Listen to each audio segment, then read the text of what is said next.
So fast forward, Mr. Hicks, to the Sunday talk shows and Ambassador Susan Rice. She blamed this attack on a video. In fact, she did it 5 different times. What was your reaction to that? I was stunned. My jaw dropped. And I was embarrassed. 49 past the hour. Joining us now from Washington, New York Post columnist, Commentary Magazine editor, and co-founder of the Weekly Standard, John Podhoretz. And it's good to have you on the show. It's great to have you here again, John. You know, since September 11th, there's been a lot of political posturing, conspiracy theories flying around from some on the right without having all the facts or details. Forget the conspiracy theories. Forget the political posturing. These State Department officials' words, at least to me, seem to speak for themselves. There's some pretty damning testimony out there now under oath.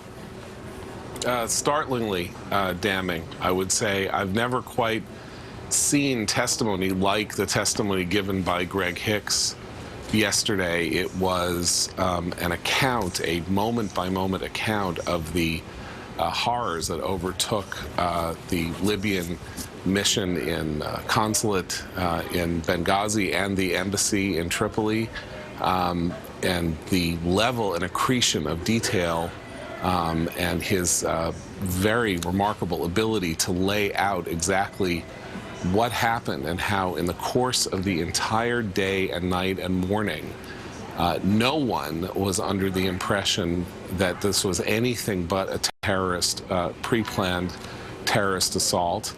And nobody at any point mentioned spontaneous demonstrations as a result of the innocence of Muslims YouTube video. Right. And yet 5 days later, that was the operative theory of the administration. John, what was the most jarring moment for you as far as what was the most jarring soundbite out of that hearing that you heard, or the revelation that you think was even the most surprising to you? Somebody that's followed this in September 11th, but didn't even see this coming.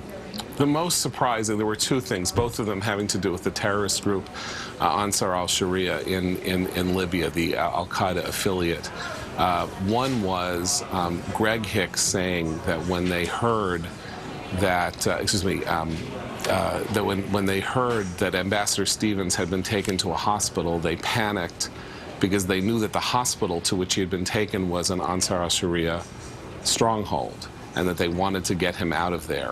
The second was the next day, learning that State Department official Beth Jones sent an email about her conversation with the Libyan ambassador in Washington, in which she said, "We agreed this was a terrorist attack by Ansar al-Sharia." So not only did they believe that it was a terrorist attack, but they actually knew which group it was. They were worried that Ansar al-Sharia had taken custody of the, of the wounded body of Ambassador Stevens, and Greg Hicks, who was then the official in Tripoli, worried that they were getting these phone calls telling them that the Americans were in the hospital in Benghazi because they were trying to draw more Americans into their ambit and take them hostage.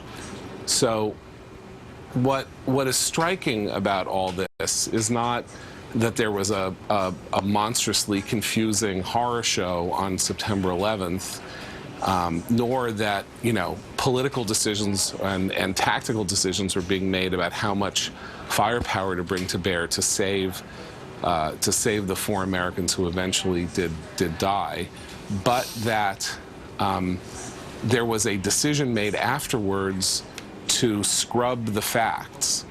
Why is very confusing, because if you look at this and you instantly say, well, they did this for political reasons, the calculation after a terrorist attack is not that the public runs away from the president if he stands up and says, "We've been attacked. I'm the guy who got bin Laden. I'll get these guys too." That would have, I think, redounded to the president's political advantage.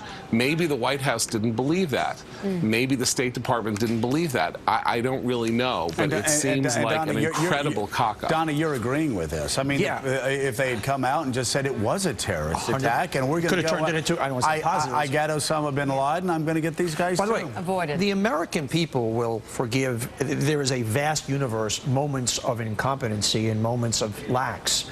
But to John's point, I disagree with everything he says every day when I read his column. Oh, but stop. But I couldn't agree with him more here. You just stand up and say, we got the biggest terrorist in the world. This is an atrocity. This is item one. So I agree with his assessment of the calculus. Reverend Al, it is very confusing. Why It's we're hearing confusing. things 5 days later No, it's from what the confusing. State Department's saying the night that this is happening? It's very confusing. It's very concerning. But again, I'm with what Mika said earlier. Let's see where it all goes out.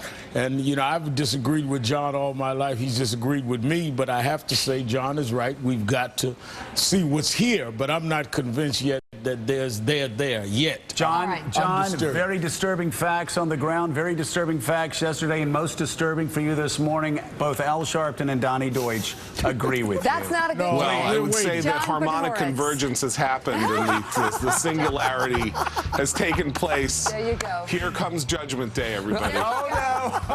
Up next, what, if anything, Thank did you, we John.